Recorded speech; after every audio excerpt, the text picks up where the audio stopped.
Ladies and gentlemen, good day and welcome to Entero Healthcare Solutions Limited Q4 FY24 earnings conference call hosted by DAM Capital Advisors Limited. As a reminder, all participant lines will be in the listen-only mode, and there will be an opportunity for you to ask questions after the presentation concludes. Should you need assistance during the conference call, please signal an operator by pressing star, then 0 on your touch-tone phone.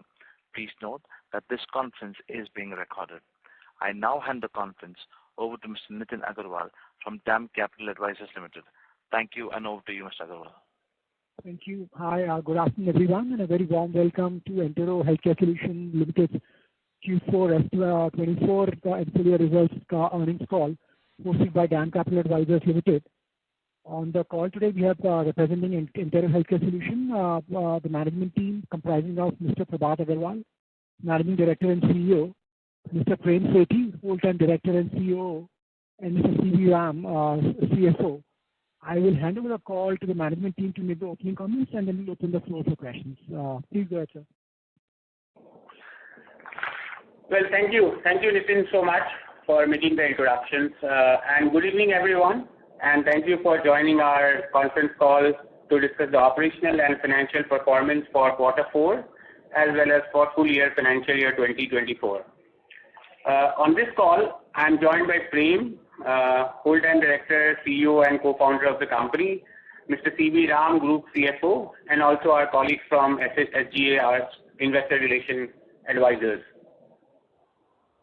I hope everyone has had an opportunity to go through the financial results and investor presentation, which has been uploaded on the stock exchanges and on our company's website.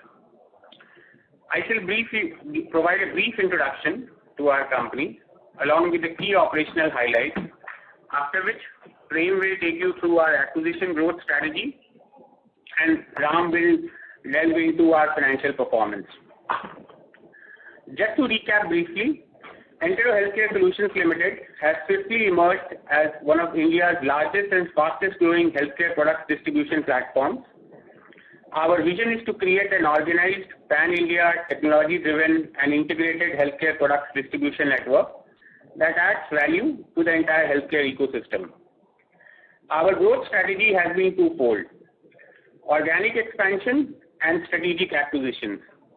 We have made 35 acquisitions since our foundation, which has significantly bolstered our market presence and operational capabilities.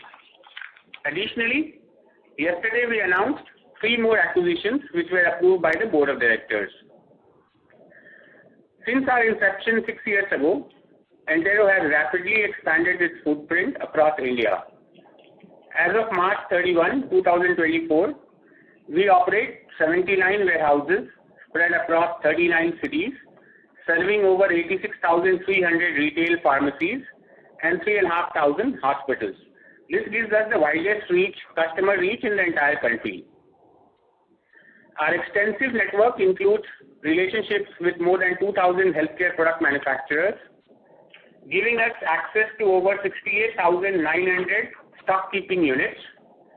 This robust infrastructure positions Entero as one of the top 3 healthcare product distributors in India by revenue. Our vast product range, coupled with technology-driven inventory management and customer service, helps us to deliver very high fill rates for our customers and thereby creates very sticky value proposition for our business. Our nationwide geographic presence, along with our proprietary technology, helps us to provide extensive distribution reach and valuable insights for the manufacturers and brands that work with us. Driving on our unique business model in just 6 years, our operations experienced remarkable growth with our revenue reaching 3,922 crores in FY24. Further, FY24 has been an eventful year for us with total operating revenue of rupees 39,223 million, which is an increase of 19% over last year, against a pharmaceutical industry growth rate of 7.6%, and accompanied by an expansion in margins, which led us to turn PAT positive for the year. Similarly, in fourth quarter of FY24, the company registered 17% year-on-year increase in revenues, reaching rupees 1,034 crores, again delivering a growth which outpaced the Indian pharmaceutical market growth rate of 6% for the quarter. Looking ahead, our focus is on driving growth through both organic and inorganic opportunities. With the successful completion of our IPO in February 2024, we have strengthened our balance sheet, giving us the financial flexibility to pursue these strategic initiatives. We are very confident of delivering 35 to 40% revenue growth in FY25, driven by organic growth of 20%, against an expected IPM growth of 8 to 10%, and at least 1,000 crores of distributor acquisitions. We have acquired up to now 4 entities which had a historical revenues of 170 crores. There is robust pipeline of acquisitions which we are working on and are confident to close in next few months. This revenue expansion, driving operating leverage, apart from our procurement efficiencies and product mix, can help us to deliver 100 basis point improvement in EBITDA margins in FY25. We have already delivered 100 basis point improvement in margins in FY24 over FY23. With this, I will now request Prem to share his thoughts on our acquisition growth strategy. Great. Thank you, Prabhat, and good evening, everyone. Entero aims to capitalize on industry consolidation, leveraging its access to capital, better resource management, scale advantage, and superior technology. The recent fundraise from the IPO positions Entero well to acquire distributors and expand its market further. Our strategy involves acquiring distributors at reasonable valuations, scaling up the acquired businesses by increasing their SKU counts, expanding to new territories, enhancing customer reach. Well, this strategy not only provides immediate market entry, but also drives substantial post-acquisition growth. Post-acquisition, Entero focuses on integrating the acquired businesses with its existing operations, optimizing processes, and leveraging its technological infrastructure to enhance service delivery and operational efficiencies. In the year FY24, we have continued to focus on strategic acquisitions to enhance our market position and expand our product offerings. The acquisitions of Dhanvantari and RS Enterprises have been successfully integrated, contributing to our revenue growth and expanding our geographic footprint. In May 2024, we acquired 80% equity stake in Every Life Care, a strategic move that aligns with our growth objectives and strengthens our foothold in the state of Telangana. The acquisition of Every marks a significant step in expanding our footprint in specialty medicine such as oncology, critical care, and blood plasma segments. I'm also very pleased to announce that we have secured board approval for 3 acquisitions of distributors located in Noida, Bijapur, which is part of Karnataka, and Ahmedabad. These acquisitions align with our strategic objective to diversify our portfolio, enhance our market presence, and capitalize on new growth opportunities. The acquisition of the distributor in Ahmedabad will open up new avenues in the medical device and consumables in cardiology segment. The acquisition in Bijapur will expand our geographical reach and customer base. In Noida, our acquisition of the distributor will complement our existing business centers in the NCR region. The newly acquired entities will add Ahmedabad and Bijapur to our operational network. This acquisition will increase our total presence to 41 cities across India. The financial impact of these 4 acquisitions will be noteworthy as we expect to add close to 170 crores plus annualized revenue from these acquisitions. We have acquired Life Care in Hyderabad with about last year revenue of 51 crores, Suprabhat in Bijapur with about 26 crores, 11 million annualized, and Visionary in Ahmedabad and Amar Drugs in Noida. Entero also has a robust acquisition pipeline. The company plans to acquire at least 1,000 crores of acquisition in the FY25. As we speak, we are working with various potential acquisition targets which are at various stages of acquisition process right now. We are working hard to close these in the first half of this year. With this, I will now ask Ram to summarize the company's financial performance for Q4 and FY24. Thank you. Thank you, Prem. Good evening, everyone. This is Ram, Group Chief Financial Officer. To summarize financial performance for Q4 FY24, we have delivered a revenue growth of 17%, EBITDA growth of 42% on year-on-year basis, whereas for the year FY24, our revenue growth has been 19% and EBITDA growth has been 75% on year-on-year basis. Coming to Q4 FY24 consolidated financial highlights, revenue for Q4 FY24 stood at rupees 1,034 crores with a growth of 17% on year-on-year basis. Gross margin of 9% in Q4 FY24 vis-a-vis 8% in Q4 FY23, an improvement of 95 basis points. EBITDA for the quarter stood at 29 crores with a growth of 42% on year-on-year basis. EBITDA margin stood at 2.8%, which improved by 49 basis points. The improvement in operating profitability can be attributed to better gross margins. Profit after tax for the quarter is 21 crores as compared to loss of 4 crores in the same quarter last year. Now coming to FY24 consolidated financial highlights, revenue for FY24 is at rupees 3,922 crores with a growth of 19% on year-on-year basis. We have grown significantly at a higher pace as compared to IPM growth. The robust growth in revenue was on account of addition of new customers, new districts, new SKUs, as well as new healthcare product manufacturers that we have added. Gross profit margin stood at 9% for the year, an improvement of 84 basis points from last year. This enhancement in gross margin can be attributed to procurement efficiencies, which have allowed us to manage costs more effectively and increase service fee income from our third-party marketing business. EBITDA for FY24 is at 112 crores, an increase of 75% on year-on-year basis. Operating margin for FY24 is at 2.9%, which is an improvement of 91 basis points compared to last year. This margin expansion is primarily due to higher gross margins and operating leverage. PAT for FY24 is at 40 crores as against loss of 11 crores corresponding last year. This improvement in profitability is driven by higher EBITDA, interest income from the IPO proceeds in the last 1.5 months, and deferred tax provisions. On the working capital front, our working capital days as on 31st March 2024 stood at 67 days as compared to 64 days last year.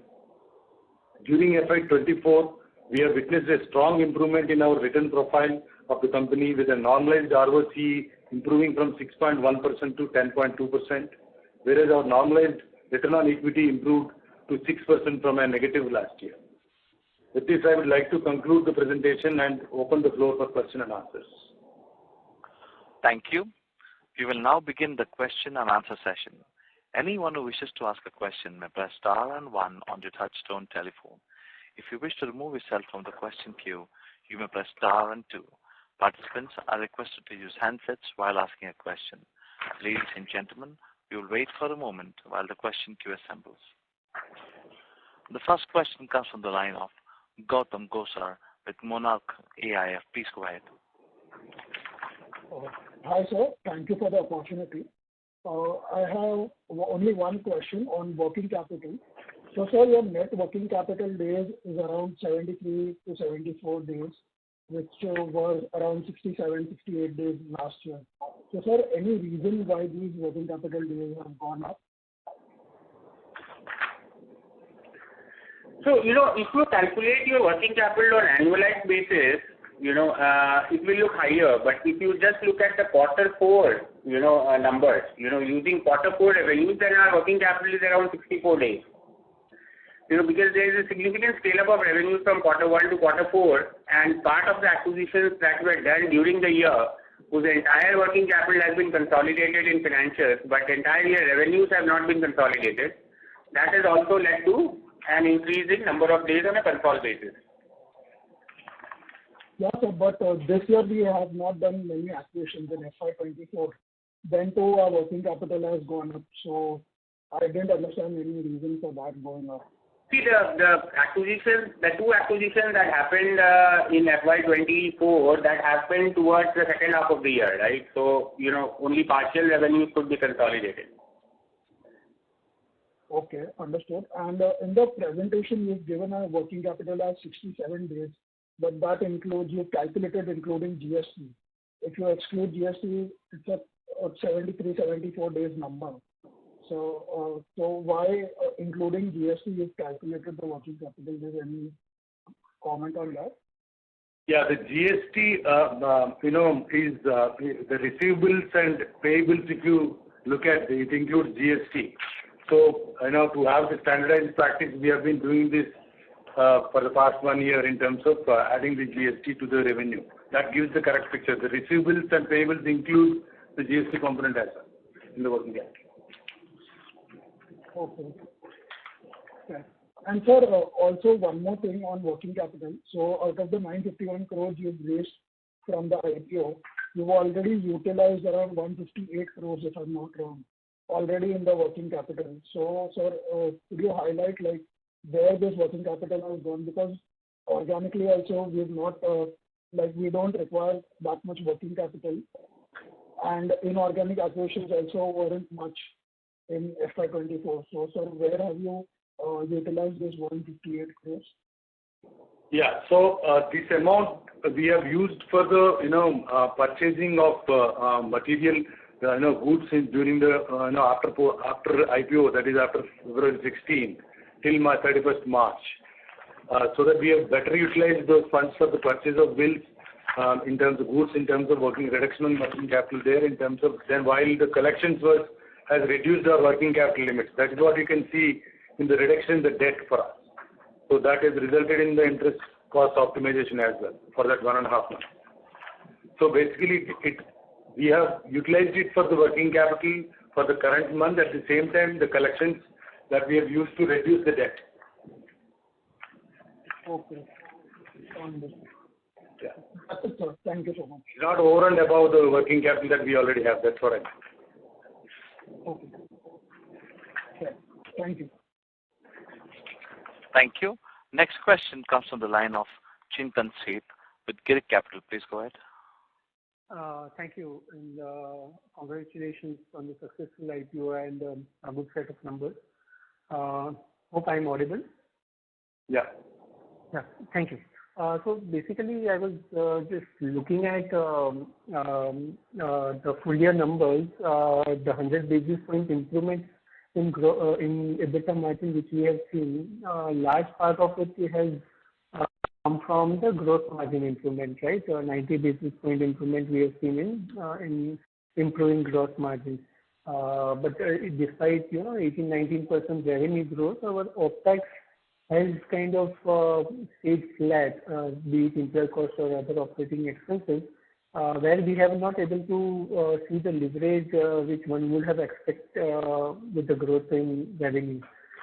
Could you highlight going forward when you guide 100 basis point improvement, how much it will be leveraging from more better sourcing, better procurement, as well as from the operating leverage?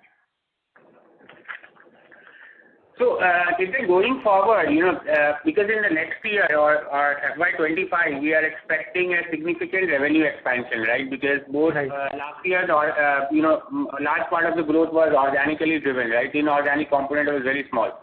This year, we have both the levers, organic plus inorganic, right? So, a large part of revenue expansion would happen, and a large part of that will, deliver operating leverage for us, right?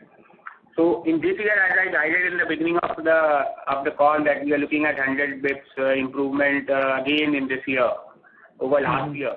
So it will be a mix of gross margin expansion, which will be delivered through procurement efficiencies and product mix and operating leverage. But the operating leverage component could be bigger in this year as compared to last year. Okay, got it. Secondly, on the white label part, that was one of the key levers for gross margin expansion. If you can highlight or provide some detail, how was the mix this year versus last year? And, what this 90 basis point, how much of it is coming from white label expansion in our revenue? And how one should look share of white label going forward, in terms of growth?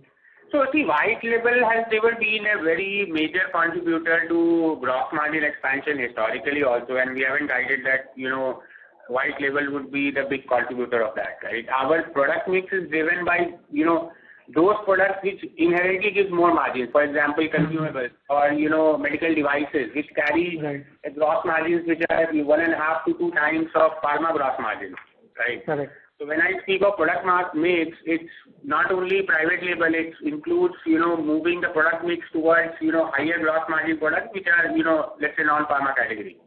Okay.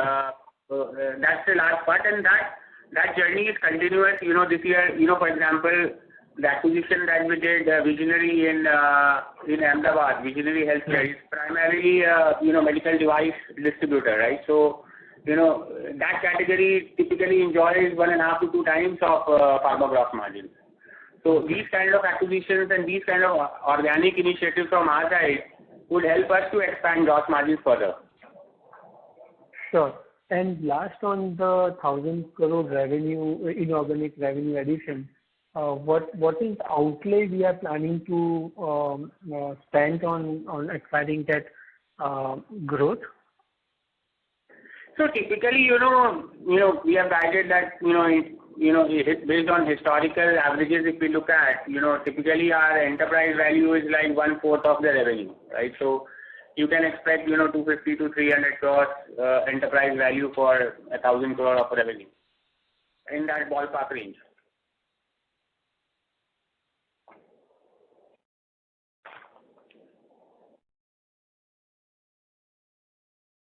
Mr. Seth, are you done with your questions?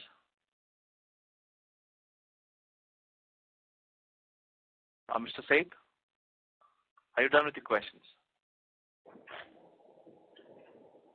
Since there is no reply from the line of Mr. Seth, I'll make an announcement. A reminder to all the participants that you may press star and 1 to ask a question.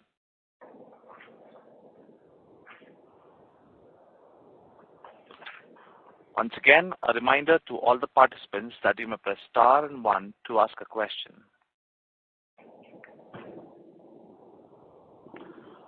We have a question from the line of Ameya Palakhe with GM Financials. Please go ahead. Yeah, thank you. It's Ameya Palakhe. Yeah, and congrats to the management for the results. The first question I have is, would it be possible for you to explain how things have changed in a particular region or location once the consolidation has started happening? Is there any anecdotal evidence or some experience you can share where you have gained good market share post-acquisition, etc.? Yeah, there are many markets where we have gained very good share in post-acquisition. For example, in Bangalore, our market share will be between 15 to 20%, right?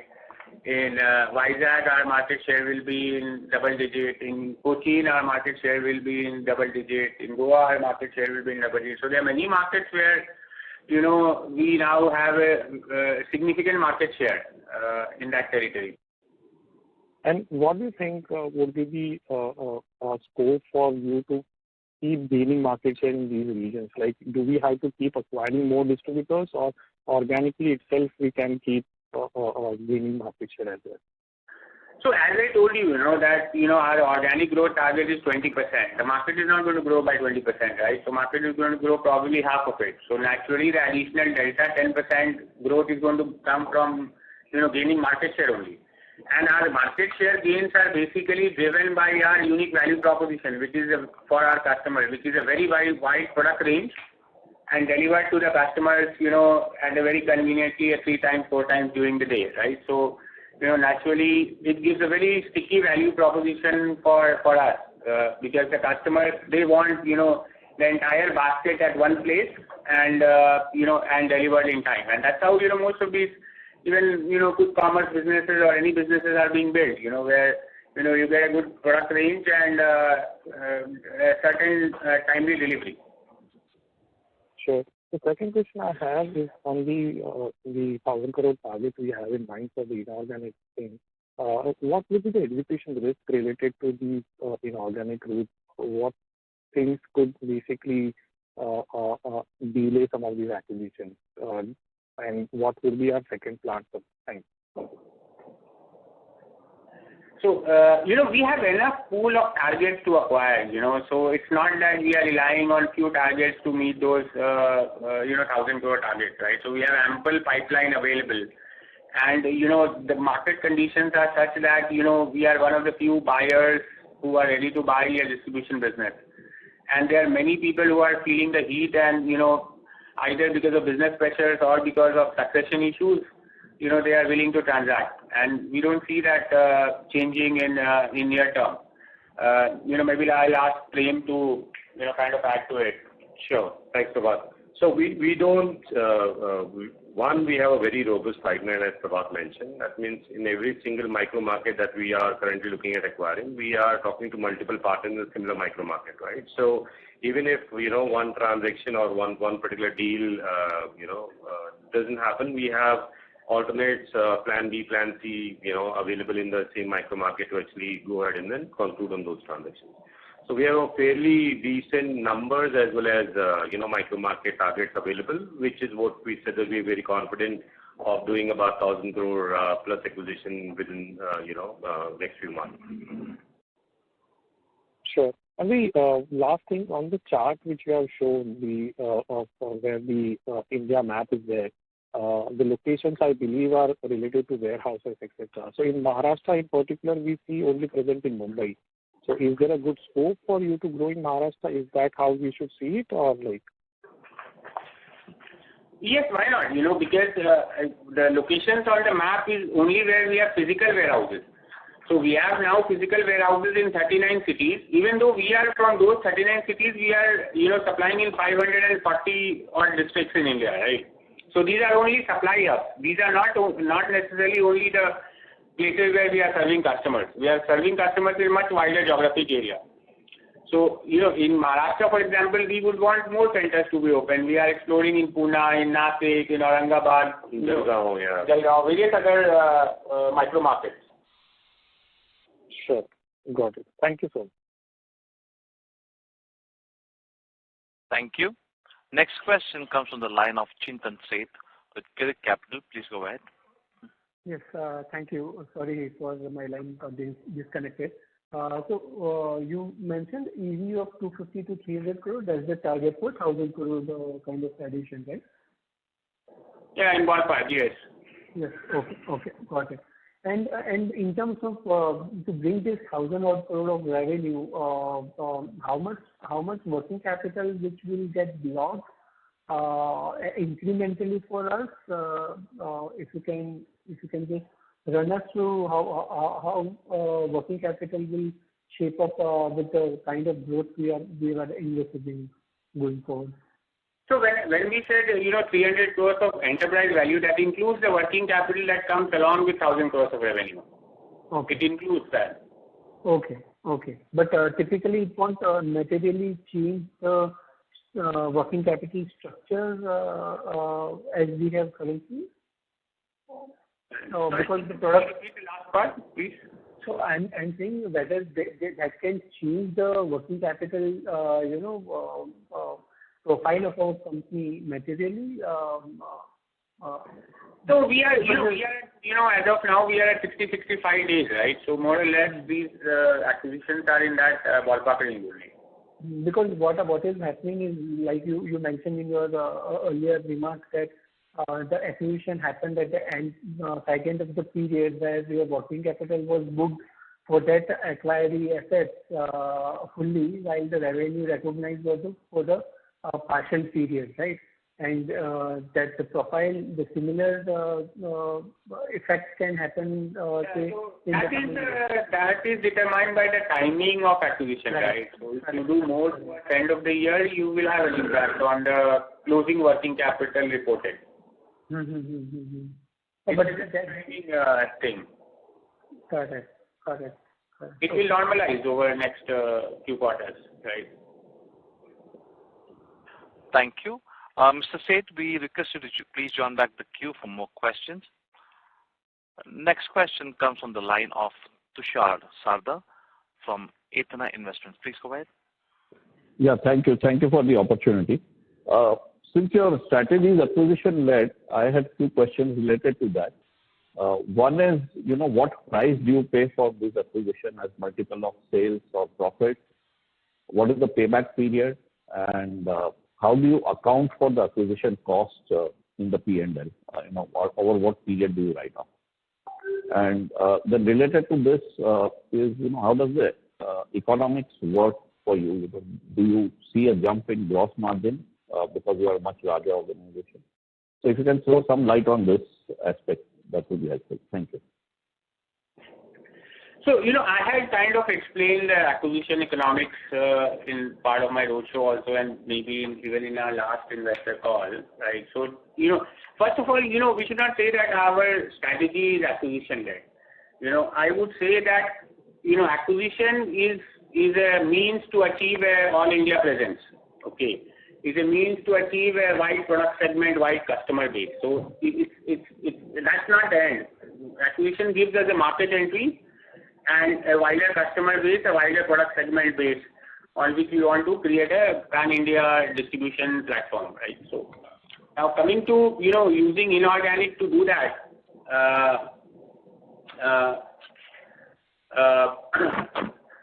see, as I told you, typically, we buy these targets on an EV/EBITDA multiple basis, right? And EV/EBITDA multiple basis could be mid to high EV/EBITDA multiple, right? Single digit, mid to high single digit EV/EBITDA multiple basis, right? So, and if you look at, economics of, return, typically, I give you an example. For example, if you buy in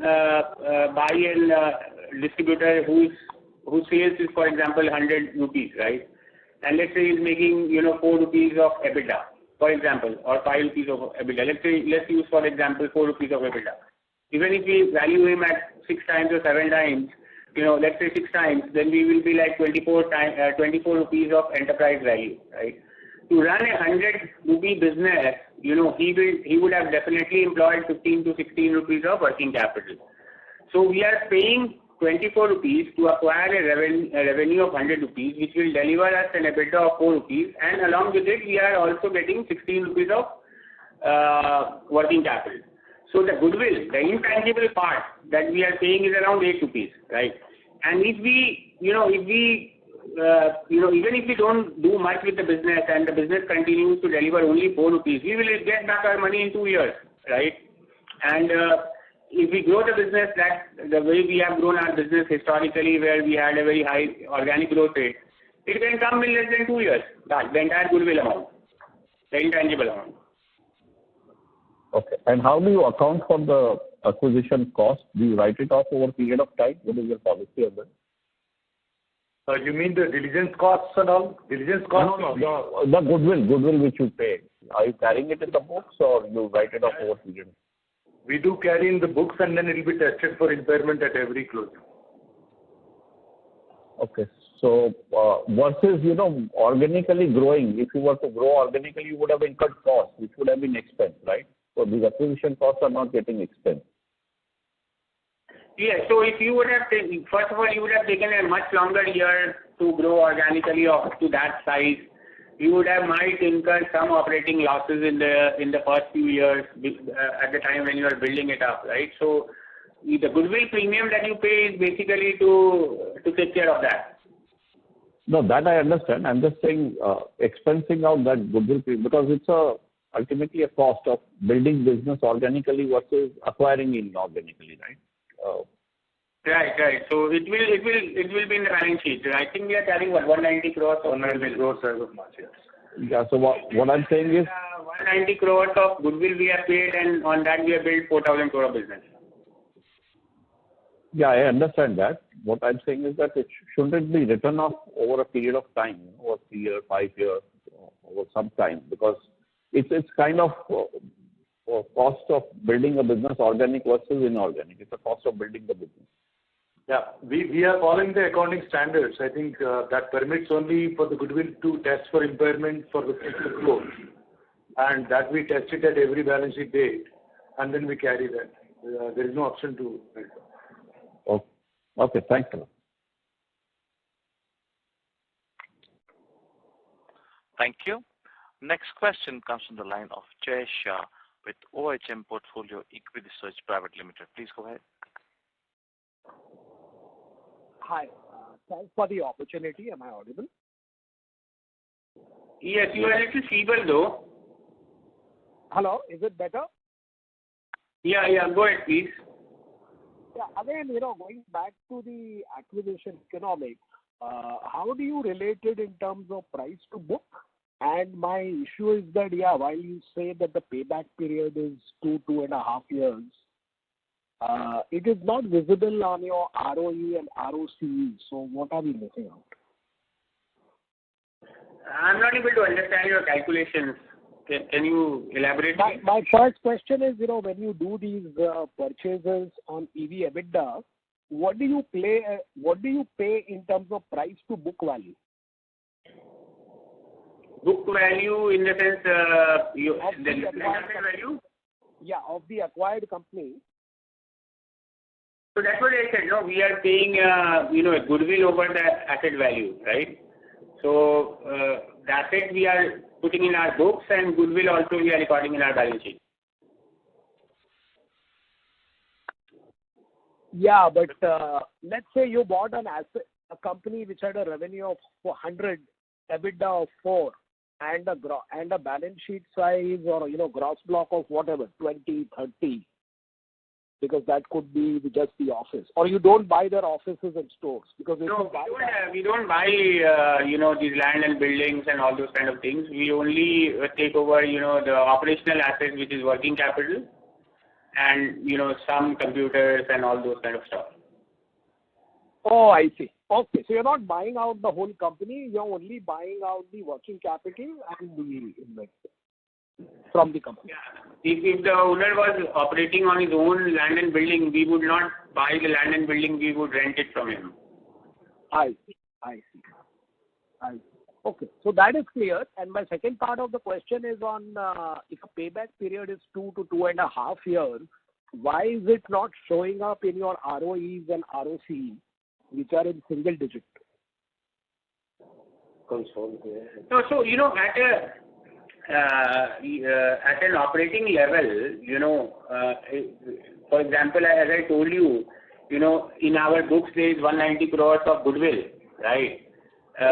Lying, and our operating EBITDA gross of our corporate cost would be around that. So that amount of cash flow, that amount of profit is being generated by acquired entities already, right?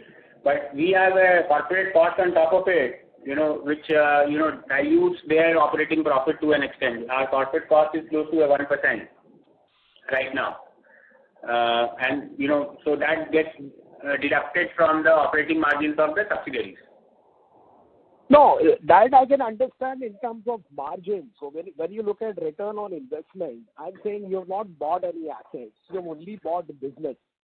And whatever you have paid in goodwill, you are recovering it within 2 to 3 years because you said your payback is 2.5 years.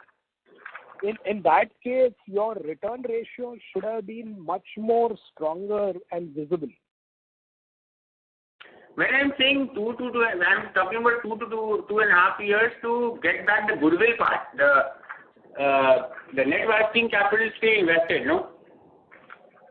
Yeah, but the net working capital then goes back into sales, right? Over time. So your net working capital, when I see on the balance sheet, again, is only 67 days. It's not very high.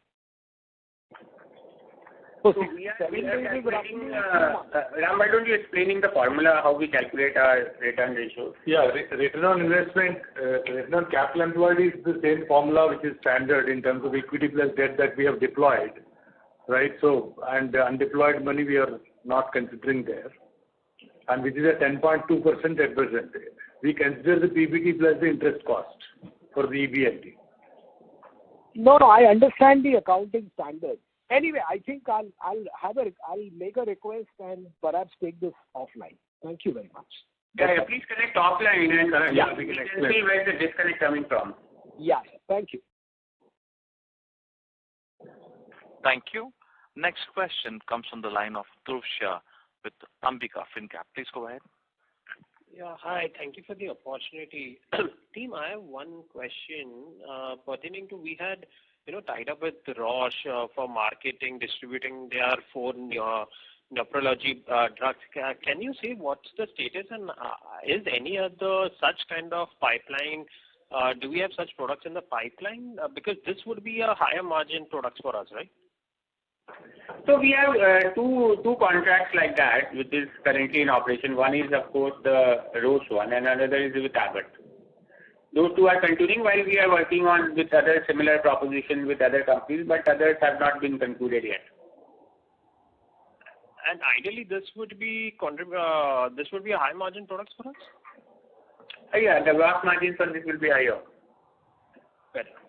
Okay. Thank you so much. Thank you.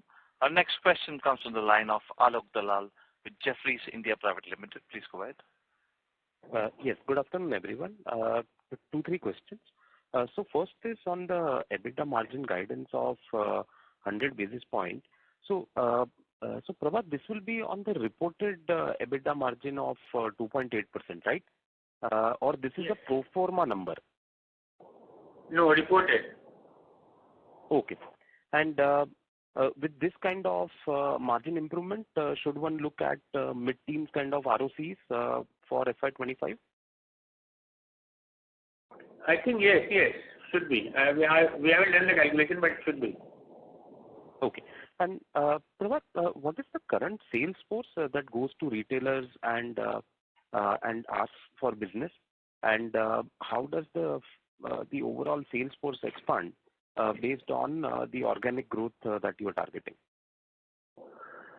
So we have around 1,000 people, which is sales plus delivery. Some people double up as sales as well as delivery. Right? So together we have around 1,000 people in the company who is doing the job of sales plus delivery. So booking the order, collecting the money, and sometimes delivering the product also. Okay. And this number will more or less remain unchanged? No, it will change. It will go up to a certain extent. All right. Okay. Thank you, Prabhat. Thank you. Our next question comes from the line of Sriram R, an individual investor. Please go ahead. Thank you for the opportunity. My question is on the ROE. In FY24, we ended with 6% ROE. So after factoring margin improvement and also post-acquisition, what would be a sustainable ROE range? The thing is, I'm sure you'll have a target ROE range, 2 to 3 years down the lane. So what is that number? 20% plus. 20% plus, is it? Yeah. Okay. Thank you. All the best. Thank you. A reminder to all the participants that you may press star and 1 to ask a question. Once again, a reminder to all the participants that you may press star and 1 to ask a question. Next question comes from the line of Utsav Jaipuria with DAM Capital. Please go ahead. Hi, sir. Thanks for the opportunity. Just a few questions from my side. Firstly, on this private label piece, what's the status here? What are our plans for the next few years? And how do you think this will contribute to gross margins going forward? I think I answered this question before also, that private label is not the biggest, driver of our growth nor of the margins, right? So our gross margin expansion is more driven by the way we buy, the price at which we buy, and also from the product mix, which is related to, non-pharma, which is more medical devices and surgical consumables, right? So private label is not a very big part of our business. It's contributing 1%. Right now, and I don't see that it will become a huge part of our business in going forward as well. Thanks. And secondly, on this 1,000 crore acquisition guidance that you've given, this 1,000 crore revenues, right? Yes, that's correct. So on that, we can assume like a 4,000 crore sort of outlay for the next year? Sorry, 1,000 crores you are saying what? So on the 1,000 crore revenue that you're guiding to through acquisitions, we can assume like a 4,000 crore sort of outlay for the acquisition. Sorry. It's other way around. You should have, we said, 250 to 300 crores of outlay. Yeah. Okay. Thanks. Thank you. Next question comes from the line of Nitesh Dutt with Burman Capital. Please go ahead. Hi, thank you for this opportunity. I just have one question. So our employee expenses plus OpEx in FY24, it's close to 240 CR. So I just want to understand if you can provide some sort of breakup on what would be the fixed cost, as in the corporate overheads, etc., and what is the variable cost out of it. Sorry, can you just, I understood the fixed cost, variable cost breakup that you asked. What was the initial part of it? For the employee cost and the other expenses, which total to be around 240 CR. Correct. Okay. Yeah. So the question is the employee expenses and other expenses. I want to understand if you have any bifurcation on what are the fixed costs and variable costs out of this 240. So see, out of total 6% of the total operating expenses that we have, so you can expect, about 0.8 to 1% is variable cost and rest is all fixed cost. Okay. So out of 6, 5 is variable and 0.8 to 1 is 5 is fixed and 0.8 to 1 is variable. So does it mean that let's say your revenue gets double over the coming years? This 6% would come down to 3.5 to 4%. It depends on the revenue increase. Definitely, the fixed cost will have the operating leverage. The 5% will always have leverage, while the 1% is variable. Understood. And that variable is it dependent on the number of pharmacies, etc. you will be having? So or just want to understand what is it linked to? Number of SKUs, number of products. Revenue, it is distribution cost and other sales commission and delivery cost. Sales commission and delivery cost. Correct. And sir, amongst the fixed costs, what would be your biggest spend in terms of employee cost? So is it like tech expenses, corporate overheads? So out of roughly 150 CR of employee expenses, if you are saying 70-80% of that is fixed, so where exactly is that going into? No, manpower cost is the biggest one. So I think further I'll simplify for you. Out of this 5%, 1% is corporate. So 4% is fixed, on at the unit level. 1% is variable and 1% is corporate cost. That's how you should read it. And this 4% predominantly will have manpower costs. Got it. Manpower is warehousing, receiving, inwarding, dispatching, packing, all this. Understood. Thank you. Thank you. Next question comes from the line of Nitin Agarwal with DAM Capital. Please go ahead. Hi, can you hear me? Yes, Nitin. Okay. Prabhat, two things. One is on our acquisition strategy. Now, we currently doing about 86,000 retailers are we reaching out to. So when you think about your acquisition plans, so over the next 2-3 years, so what are you did highlight the fact that you are looking to add more specialty, sort of formats and distributors going forward. Barring that, is there a number of retailers you want to reach out to over the next 2 to 3 years, which sort of gives you the critical mass from there on? You don't need to start to become very selective beyond that when your coverage becomes sufficient from a network perspective? So, Nitin, you are looking guidance on what's the tipping point beyond where we reach a threshold of retailer reach, and beyond that we don't have to really go and acquire, at least for retailer acquisition. Is that what you're saying? Yes. So once you have our next 2-3 years view is that if we reach 250,000 retail reach, that will be a substantial reach within the country. After which your new geography additions could be very limited. And how much will you need to spend to get to this number? I mean, obviously, it's in your assessment based on whatever you've seen for the market. So part of it will come through organic growth that we are having, and part of it will new geography expansion. For example, let's say we acquired this guy in Bijapur. He will add certain number of retailers to our retail base. Or we acquired, in Hyderabad or in Ahmedabad. So they will give us new customers that were not existing for us, right? So together, both organically, we are also trying to drive higher retail reach, and through inorganic as well. So broadly, your sense is by F27, if you put sort of time to it, you would be largely done with your, retailer reach perspective. I consider from a retailer reach to get to a desired level of retailer reach perspective.